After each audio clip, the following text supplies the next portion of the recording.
Samad suddenly disappeared on his way back from school. In one corner of the lane, a shopkeeper uncle saw him coming down the lane. Samad was going home after buying something from the shop, but he did not reach home, for his disappearance became a mystery.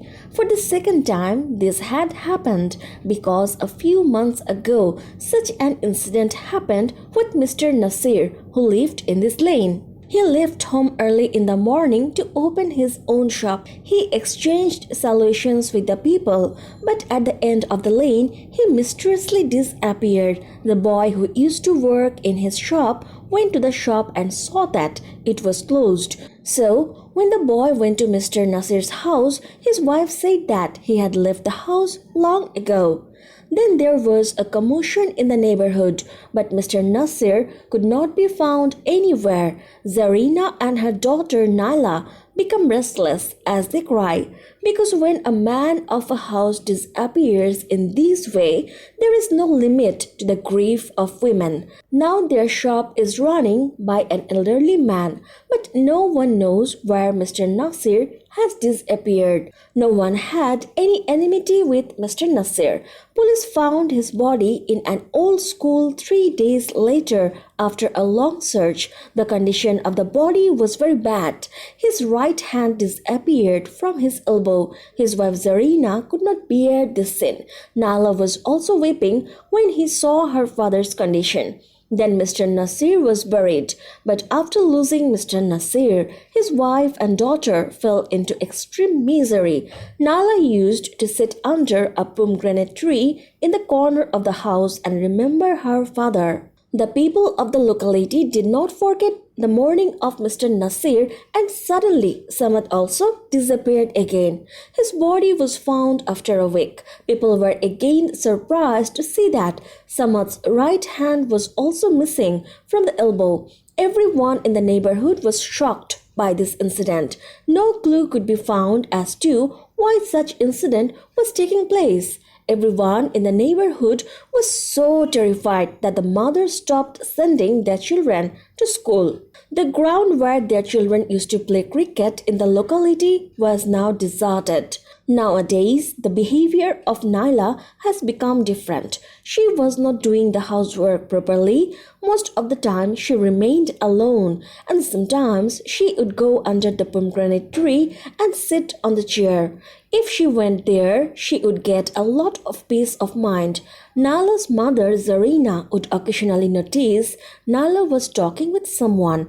Aunt Rashida of the locality liked Nala very much. She wanted Nala to be her son's wife.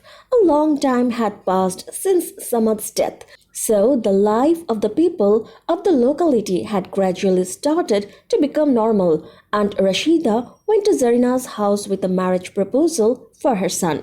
Zarina also liked Rashida's son a lot, so she said yes. But when she asked Naila, Naila said no directly. "Mom, I can't marry," said Naila. Zarina was surprised and asked, "Why can't you get married? The boy is very good." "So why can't you get married anyway?" Nala then said, "I am married." Zarina was shocked and said, "What are you talking about? Are you crazy or not? You stay at home all day long. How did you get married? Get rid of all these contradictions and get ready for marriage." Naila then said, "Mom, you are not doing the right thing. You will have to suffer later." Then Rashida blessed Naila with a ring and left. 2 months later, the wedding date is fixed. Zarina was very happy, but Naila was very quiet. The next morning, there was a commotion in the locality. Rashida was found dead. There was no signs of injuries on her body, and her hand was also missing from the elbow. Her son could not come home for his night's duty. He came home in the morning and called his mother. He knocked on the door, but there was no response, so he got very scared. Till today, Rashida used to perform Fajr prayers and sit outside and recite Tasbih Tahleel. Eventually, her son broke down the door and found her dead.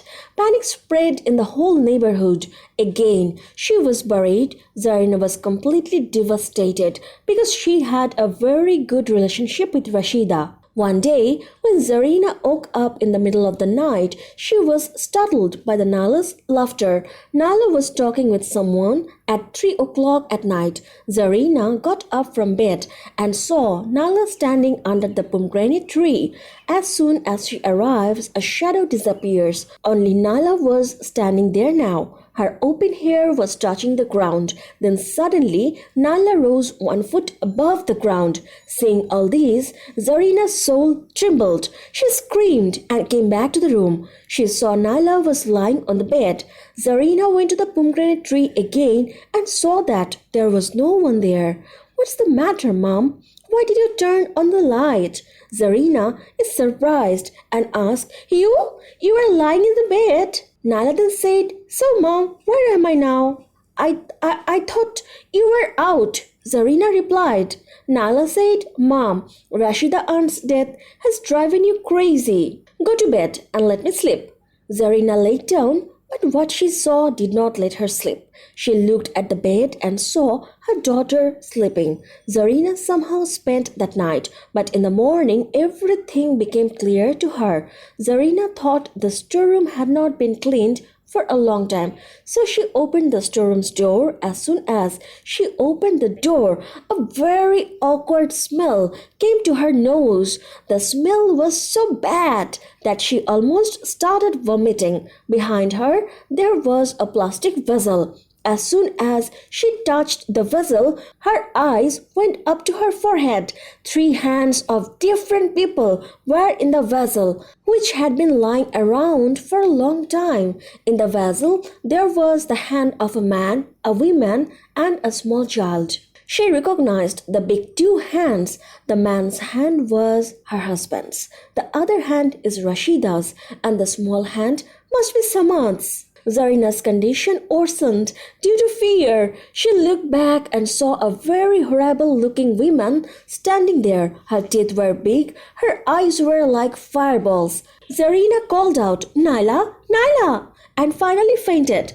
When Zarina regained consciousness, she saw Naila. Naila said to her, "Mom, are you all right?" Zarina could not say anything for fear. Then Naila said, "Mom, don't be afraid. I will tell you everything, but promise me that you won't tell anyone." "Mom, I don't want to lose you. I love you so much." Zarina was surprised to hear these words from her daughter's mouth. Then Naila began to say again, "Mom, there are jinns living in this pomegranate tree. I fell in love with one of them. When I was in your womb, you ate a lot of pomegranates from this tree. I have been talking to these jinns since I was a child. You may remember very well that once my father wanted to cut down this pomegranate tree. I forbade him, but he did not listen to me. He struck the axe at the base of the tree. I said, 'Daddy, if you love me, you won't cut this pomegranate tree.' Then Daddy dropped the axe and walked out. I did not like it, so I killed him. Samad also threw a stone at a pomegranate. The pomegranate was my child. We got married after my father's death. I did not like Samad throwing stone, so I killed him and cut off his hand. I said to you that I was married. That's why I cut off Rashida aunt's hand and killed her, in which she gave me the ring. But Mom, I don't do it for nothing. You were repeatedly annoying me." Zarina was quietly listening to all this. She was surprised and asked, "Naila, what are you talking about?" Naila then said, "Look, Mom, don't be afraid of me.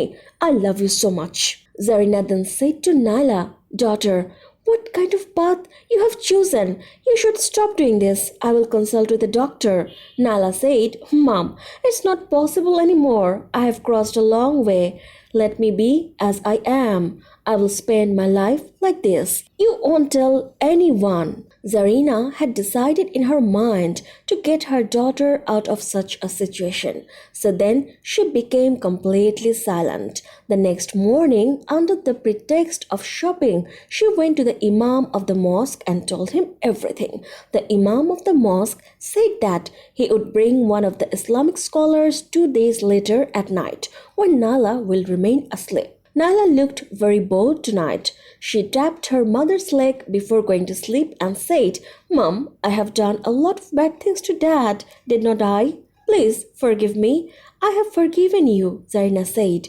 Zarina was very scared. In fact, whatever Nala did, that unseen creature did it to her.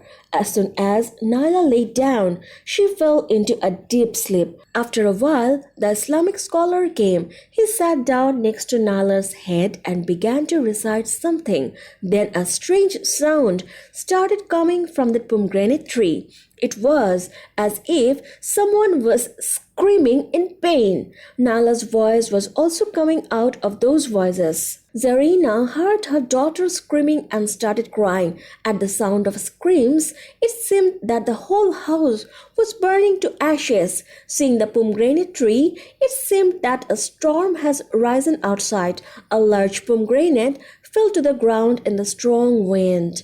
Then a medium-sized and finally a small-sized pomegranate fell to the ground. 3 pomegranates fell to the ground and started jumping, and still the sound of screaming was coming. Then suddenly the screaming stopped and the jumping of those 3 pomegranates stopped completely. Then the 3 pomegranates joined together. The house then came to a complete standstill. Then the Islamic scholar opened his eyes and said, "Everything is fine now." Hearing this from the mouth of the scholar, Zarina thanked Allah. Then the scholar left. Zarina came into the room and saw that her daughter was asleep. Now Zarina was no longer afraid, so she fell asleep. As she fell asleep, she dreamed, "Mom, I forbid you to say anything to anyone. Why did you do that? Did you not feel sorry for my child?" Nala was crying and saying these words. Suddenly, Zarina opened her eyes. She became very upset. She saw Nyla asleep. Seeing Nyla, Zarina fell asleep again. In the morning, Zarina opened her eyes and saw that Nala was dead. Nala's hijab was wet with tears, and one of the pomegranates that fell from the tree fell on her face, and the other fell on her side.